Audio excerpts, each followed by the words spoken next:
বাবারই তো ভালো উন্নতি হয়েছে, এখন পুরো দিতে পারি। দিব না? তুই আমাকে কত কিছু দিচ্ছিস, তুই আমাকে ভালোবাসিস, তুই আমাকে সময় দিস, তুই আমার জন্য খাবার আনিস, তোর বাসায় যদি বরপক্ষ আসে ওদেরকে চারাই দিস, মুখ দেখে যে টাকা দিয়ে যায় ওটা তো আমাকে দিস। আমার মনে হয় আমার একটু কিছু দেওয়া উচিত। Thank you. নে এটা নে, এখানে 20,000 টাকা আছে। কি বলিস? এতগুলো টাকা? 20,000 টাকার পাত্র ছেড়ে দিছিস? লন্ডনই পাত্র, আর তাকে রিজেক্ট করার পর তো বাবা আমার উপর ভীষণ ক্ষেপে আছে। 15টা পাত্র রিজেক্ট করে ফেলছে অলরেডি। লাস্ট ওয়ার্নিং দিয়ে দিছে যে এবার যাই হোক, কানা হোক রুলা হোক হোয়াটএভার, আমাকে গছাই দিতে। তুই টেনশন নিস না, আমার মতো করে চেষ্টা করতেছি, বুঝছিস না? একটু সময় লাগবে, তুই চেষ্টা করতে করতে হয়ে যাবে। বাবাকে বল একটু ধৈর্য। Last warning. কিসের টাকা? আমি তো তোমার কাছে বাবা কোনো টাকা পাবো না। তুমি কি ভাবছো আমি তোমাদের খবর রাখি না? ফোনের মধ্যে কারে বলতেছিলা 5,000 টাকার কথা? বেতন যা পাইছি সবই তো পাঠাই দিচ্ছি, আমার দ্বারও তো 1 টাকাও রাখি না। এখন তোমরা যদি কও আরো 5,000 টাকা লাগবে, আমি টাকা কোথা দিয়ে পাবো? মানুষ না। দূর, এত ইমোশনাল হয় না তো। এটাই হচ্ছে তোমাদের সমস্যা, কথায় কথায় ইমোশনাল হয়ে। আসসালামু আলাইকুম। ওয়ালাইকুম আসসালাম। আপনি কি ইন্টারভিউ দিতে আসছেন? জি আপনি কি নিয়ে যেন গবেষণা করছেন? স্যার, ইংরেজি বিদ্যা। ইংরেজিকে এমন একটা রূপ দিচ্ছি এটা সাধারণ মানুষের জন্য খুব সহজে বলতে আর বুঝতে সুবিধা। সেটা কিরকম? স্যার বলুন তো, আমি তোমাকে চিনি, এটার ইংরেজি কি? I know you. একদম ঠিক আছে, আমি এটাকে আমার মতো করে বানিয়েছি আই সুগার, আমি তোমাকে চিনি। বেয়াদব! আর একটা কথাও তুই বলবি না। এই হারামজাদা, তোর কি জন্ম হয়েছে ইংরেজি শেখানোর নামে এই দুনিয়ার মানুষকে পাগল করার জন্য? স্যার উত্তেজিত হবেন না, বসুন। আপনি আগামী 5 বছরে নিজেকে কোথায় দেখতে চান? আগামী 5 বছর পর আমি নিজেকে জঙ্গলে দেখি। আপনারা না আমার সাথে এই চাকরি বাকরি ছেড়ে চলুন বান্দরবন। আমরা 3জন বান্দরবন যাওয়ার আগে নিউ মার্কেট যাবো, লাল মসলিন কাপড়ে 3টা আন্ডারওয়্যার বানাচ্ছি, বানায় 3জন পরে গাছের উপরে দাঁড়াবো। স্যার, আপনার কোন সমস্যা? কি হয়েছে মামা? কি তুই আমার কাছে কাকে পাঠিয়েছিস? কেন, কোনো সমস্যা হয়েছে? ওর তো মাথায় সমস্যা আছে। ওকে যদি আমি চাকরি দিই তাহলে অফিসের সবাইকে পাগল করে ছাড়বে। ওকে ডিটেইল বলো, আর কি হয়েছে? ও নাকি ওই যে লাল আন্ডারওয়্যার পরে জঙ্গলে যাবে টারজান হয়ে, আমাদেরকেও সাথে যেতে বলছে। বলো কি মামা? এমন অদ্ভুত স্বপ্ন কোনো সুস্থ মানুষ দেখতে পারে? আমি এই তোকে না জানাই আমার বড় মামার অফিসে পাঠাইছি চাকরিটার জন্য, তুই এটা কি করে আসিস? কি উল্টাপাল্টা কথা বলে আসিস ওখানে? আমি কত বড় মুখ করে বলছি সেটা ট্যালেন্টেড, একটা চাকরি দাও। আমাকে ছোট করলি না তুই এখানে?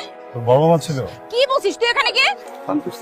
সবকিছু তোর কাছে ফান মনে হয়? আমি নাই আর, আজকের পর থেকে তুই আমার সাথে আর কোনো যোগাযোগ করবি না। ছাড়, আমি আসলেই তোর সাথে নাই। তুই ফোন ধরতেছিস না কেন? আমি তোকে বারবার নিষেধ কেন করছিস? আরে বাবা, আমি তো এখানে দাঁড়ায় দেখতে পারতেছি যে তুই কাঁদতেছিস। এই বুড়ো, কাঁদতেছো কেন? আরে আমি বুঝি না, বুঝছো?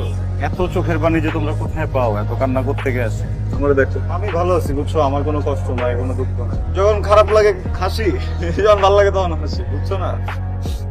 মাগো চল, ওকে নিয়ে একটু বাইরে। এত রাতে কই যাবো? রাত তো কি হয়েছে?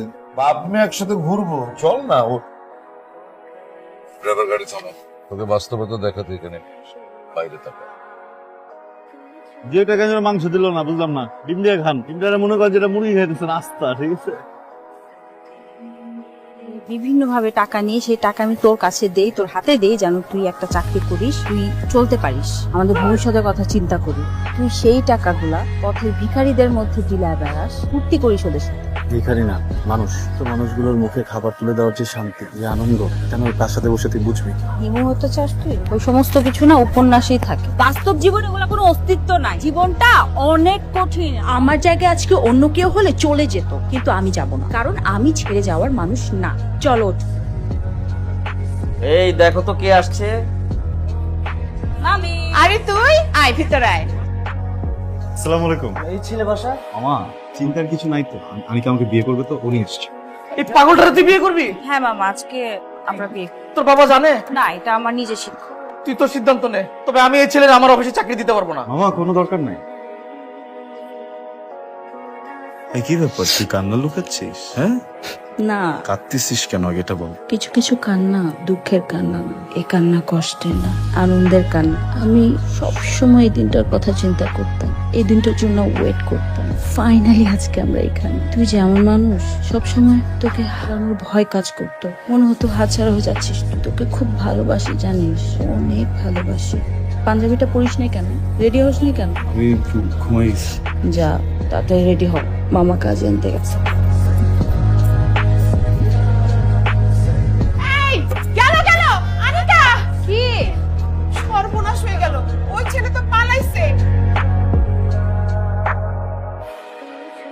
আর যে দারোয়ান চাচা একমাত্র মেয়ের বিয়েতে থাকতে পারবে না বলে অঝরে কাঁদছিল, আমি তার জায়গায় ডিউটি করে তাকে তার মেয়ের বিয়েতে নিশ্চয়ই চাচা এখন তার মেয়েকে জড়িয়ে ধরে বসেছে।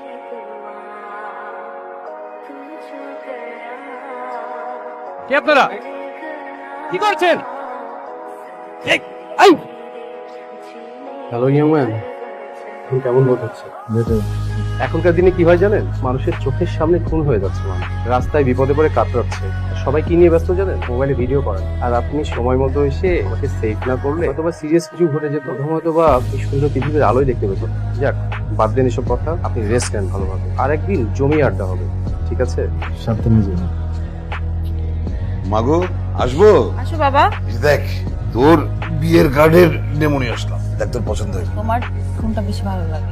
আমার তো এই দুইটার মধ্যে এই যে এই অরেঞ্জ কালারটাই বেশি পছন্দ। আমার ওইটাই পছন্দ। ভেরি গুড, তাহলে এটাই ফাইনাল। হ্যাঁ, আমি প্রেসে দিয়ে দিই সপ্তাহে। কিছু একটা তো তোমাকে নিতেই হবে। কি চাও তুমি বলো? বন্ধু হিসাবেই আমি তোমাকে গিফট করতে চাই। ৬৭,৫০০ টাকা দিতে পারবেন? আর তুমি কিন্তু আরো বড় কিছু আমার কাছে চাইতে পারো। আমি আসলে আপনার কাছে কিছুই চাইতাম না, খুব দরকার টাকাটা এখন। আমি ধার হিসেবে নিচে দিয়ে দেব। ওকে,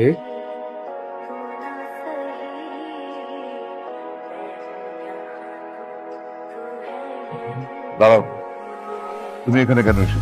এই বাড়িতে কি চাও তুমি? বাবা আসবো। সেদিন ইচ্ছা করে আমি তোর কাছ থেকে পালাই গেলাম, আর আজকে খুব ইচ্ছা করতেছে তোকে একবার চড়াই দিই। ব্যক্তিগত সম্পত্তি ভেবেছিলাম, হয়তো এখান থেকে চলে গেলে বেটার। চলে যা।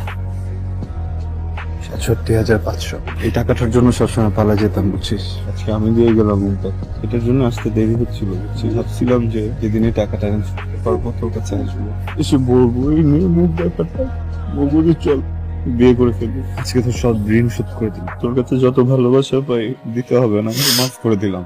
ভালোবাসাগুলো তোর হাজবেন্ডকে দিস, ভালো থাকিস। হেই ব্রাদার, তুমি এখানে?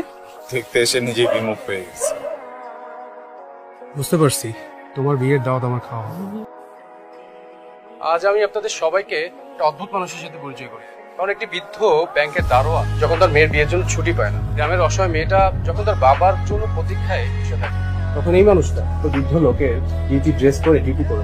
আজ আমাদের শহরে যখন সবাই তাদের জীবন নিয়ে ব্যস্ত, তখন এই লোকটা তার নিজের জীবনের পরোয়া না করে আমাকে ছিনতাইকারীর হাত থেকে বাঁচায়। আঙ্কেল, আপনার মেয়েদের জন্য ব্যারিস্টার, ডাক্তার, ইঞ্জিনিয়ার আপনি পাবেন, মনুষ্যত্ব সেটা পাবেন না, এটা এই ছেলেটার মধ্যে আছে। আমি নিজেও নিজের বুকে হাত দিয়ে বলতে পারবো না যে এই মনুষ্যত্ব জিনিসটা আমার ভিতরে আছে কিনা। তুমি কি বলতে চাইছো সুজান? আঙ্কেল, ওর একটা চাকরি নাই, ওর কোনো সামাজিক মর্যাদা নাই, এটাই তো ওর অক্ষমতা। আর যদি তাই হয়ে থাকে তাহলে আজ থেকে ও আমার ব্যবসায়িক করে। অনেক বেশি হয়ে যাচ্ছে প্লিজ। এখন বলেন আঙ্কেল, দিবেন আপনার মেয়ের হাত ওর হাতে? হ্যাঁ দাঁড়াও, আরে পাগড়ি বদল করে দিলেই তো বিয়ে হয়ে যায় না। বিয়ে পড়ানোর জন্য একজন কাজী লাগে, আর আমাদের কাজী দেরি করছে কেন? রাইট জুয়েল, যাও কাজী ডেকে নিয়ে আসো, আমি নিচে দাঁড়িয়ে থেকে আজকে এর সাথে আমার মেয়ের বিয়ে দাও, এখন তালি দাও।